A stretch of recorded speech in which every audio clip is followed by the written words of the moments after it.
Ancha Munasja Huayquepanicuna.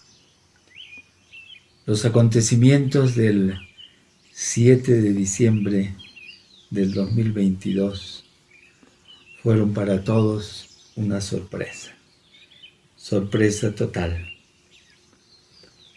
El entonces presidente Pedro Castillo disolvió el Congreso y pretendió también intervenir los otros poderes.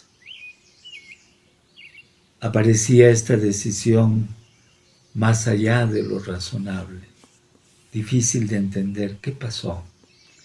Algunos se preguntaban si ha vuelto loco.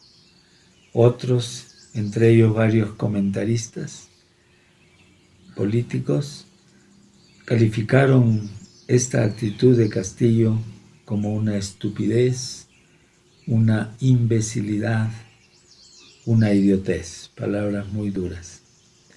Yo tengo una hipótesis. Abrumado Castillo por las acusaciones de corrupción que apuntaban abrumadoramente a su persona, sabía, después de todo lo que había pasado, que ya de esta no saldría. Su suerte estaba echada, su gobierno en la última etapa. Entonces, él se decidió, diríamos de una forma provocadora, a hacer la disolución verbal del Congreso, con la finalidad de provocar un estallido social, una medida radical, inusitada, que haría caer más temprano que tarde a ese Congreso que no lo dejó gobernar, que lo acogotó desde el inicio, sabiendo que el Congreso tenía 6% de aprobación popular y él 25%. Y que por otro lado, la mirada se iría más a ese acto golpista que a la corrupción en la que estaba enredado. Se le juzgaría más por golpista y no por corrupto, por lo menos en un primer momento. Y eso constituía una ventaja para él. No nos olvidemos que él es sindicalista y que sabe tener sus maneras de actuar, sus estrategias. Y de alguna manera, él se burló del Congreso al hacer que lo vacaran, cuando en la práctica él mismo ya se había vacado, se había hecho el harakiri del cual se habla, ese suicidio político. ¿Cuántas congresistas de la ultraderecha, también varones, lloraron ese día de alegría, ese 7 de diciembre, que lo consideraron histórico y un día en que han salvado la democracia,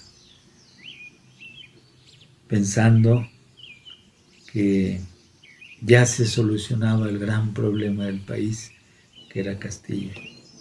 No, recién empezaba, porque ellos, muchos del Congreso, la mayoría, son parte de ese problema, son los que han originado estos problemas. Castillo es parte de eso, pero no es el principal. Y ese estallido se dio. Y mucha gente del pueblo ha sentido y sigue sintiendo compasión por el expresidente, porque es el presidente, diríamos, popular, de nuestra raza, del pueblo, aparte de lo que haya cometido. O sea, la gente se identifica mucho con él. Y al final, estos congresistas que son golpistas, a su manera, le están haciendo un favor porque aparece pues como una víctima. Dina Boluarte le tocaba, dentro de la Constitución, ser la sucesora. Curiosamente, la mayoría relativa del Congreso golpista la tenía en la mira, o sea, quería sacarla, botarla. Jaime Montoya, ese militar que habla como si hablara una lápida, sin ningún gesto en la cara, como pontificando, dijo hace meses: primero la sacaremos a ella, después sacamos a Pedro Castillo. Pero la coyuntura cambió y conquistaron a Dina Boluarte para que aceptara ser presidenta. Si ese día hubiera sido presidente el actual presidente del Congreso, que es un militar y que se habla de que tuvo que ver con las matanzas de Acomarca, la reacción de la población hubiera sido más terrible. Entonces buscaron a una persona más o menos potable. Ella, un año antes, precisamente en la ciudad de Juliaca, de donde yo estoy hablando, pronunció lo siguiente en una plaza: si vacan a Pedro Castillo, me voy con él.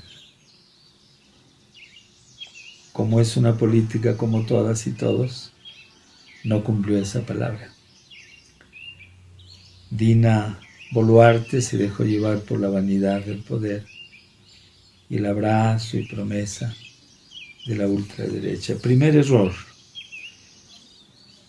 Dijo al inicio: gobernaré hasta julio del 2026. Eso ha sido un error. Eso ha motivado las protestas, porque la gente vio que esto no cambiaba en nada. Protestas, marchas, bloqueos, y la gente ha pedido 5 cosas. La libertad de Castillo, es un proceso de victimización, aunque no son muchos los que piden eso. El cierre del Congreso, piden todos, el 100% de los que marchan. El adelanto de elecciones, también muy fuerte. La renuncia de Boluarte, sobre todo en el sur del país, y una nueva constitución, también un sector pide eso. Y frente a todo lo que está pasando, notamos que el gobierno de Boluarte actúa como hicieron Fujimori, Alan García, Toledo, Ollanta, etc. Se quedan en la cáscara del problema. No van al fondo.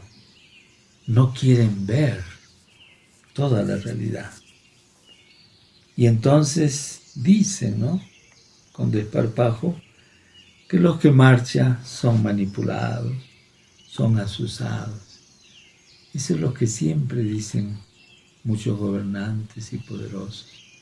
O sea que ningunean a la población, a lo que la población quiere y reclama.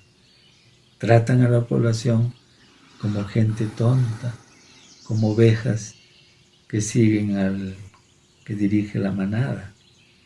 Y en realidad no es así.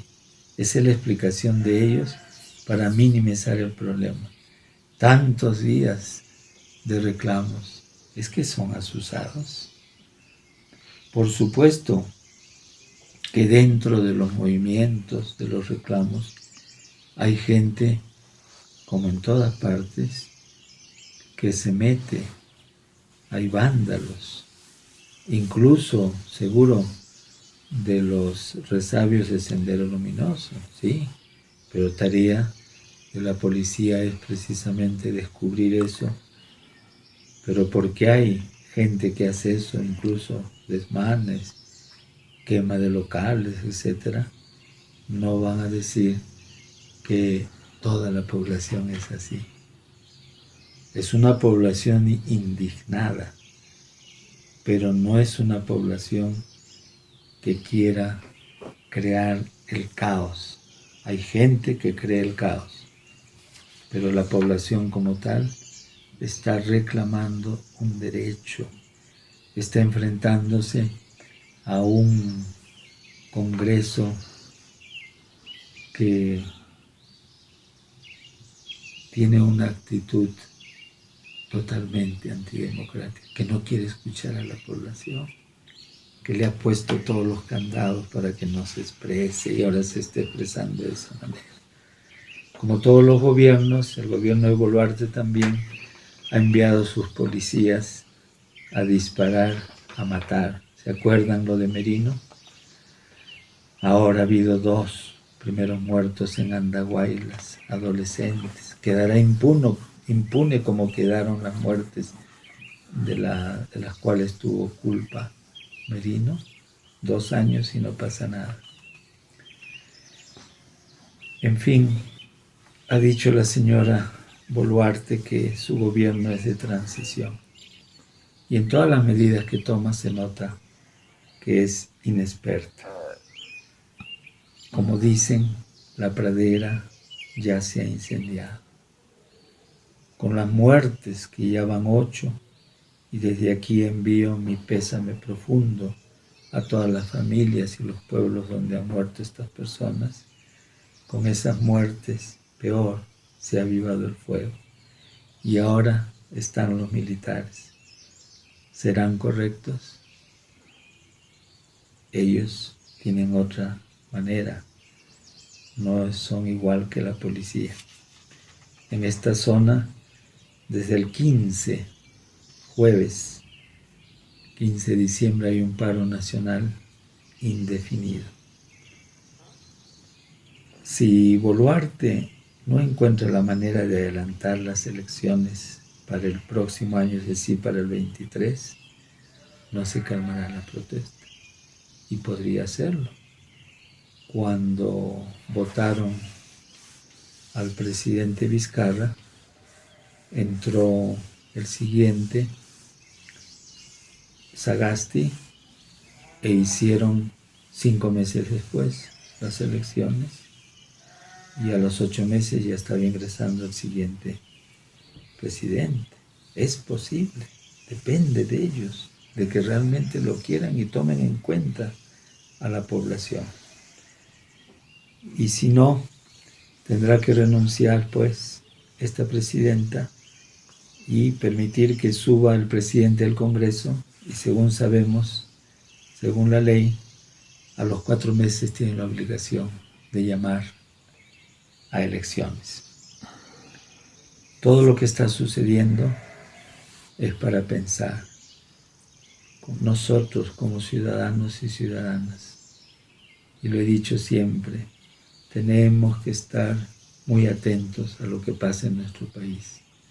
También como gente creyente, hay un motivo más todavía como creyentes para interesarnos por la política, que es una manera de amar al prójimo, porque en la política se juega nuestra vida o nuestra muerte.